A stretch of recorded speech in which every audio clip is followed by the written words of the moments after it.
వీటిలో మనం break news చూస్తున్నాం. సూరి హత్య కేసు నిందితుడు భానుకిరణ్కు హైకోర్టులో షాక్ తగిలింది. కింది కోర్టు విధించిన యావజ్జీవ శిక్షను ఆయన హైకోర్టులో అప్పీల్ చేశారు. అయితే హైకోర్టులోనూ భానుకిరణ్కు చుక్కెదురైంది.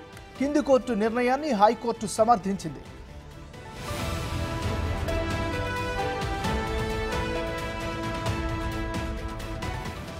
మనం బ్రేక్ న్యూస్ చూస్తున్నాం. సూరి హత్య కేసు నిందితుడు భానుకిరణ్కు హైకోర్టులో షాక్ తగిలింది.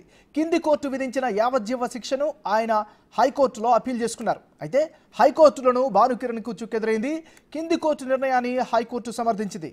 ఇక తాజా సమాచారానికి సంబంధించి మరింత డీటెయిల్స్ని మా రిపోర్టర్ సురేష్ అందిస్తారు. సురేష్, సూరి హత్య కేసులో భానుకి నాంపల్లి కోర్టు యావజ్జీవ కారాగార శిక్ష విధిస్తూ ఆదేశాలు జారీ చేయడం జరిగింది. ప్రస్తుతం చెంచల్గూడ జైల్లోనే భాను శిక్ష అనుభవిస్తూ ఉన్నాడు. దీన్నే ఈ నాంపల్లి ఇచ్చిన తీర్పును హైకోర్టులో సవాల్ చేస్తూ ఈ కేసు శిక్షను తగ్గించి కొట్టివేయాలని చెప్పేసి కూడా ఆయన హైకోర్టులో పిటిషన్ వేయడం జరిగింది. దాదాపు సుదీర్ఘ వాదనలు ఉన్న తర్వాత ఈ పిటిషన్ ని కొట్టివేయడం చేసి హైకోర్టు కొట్టేసింది.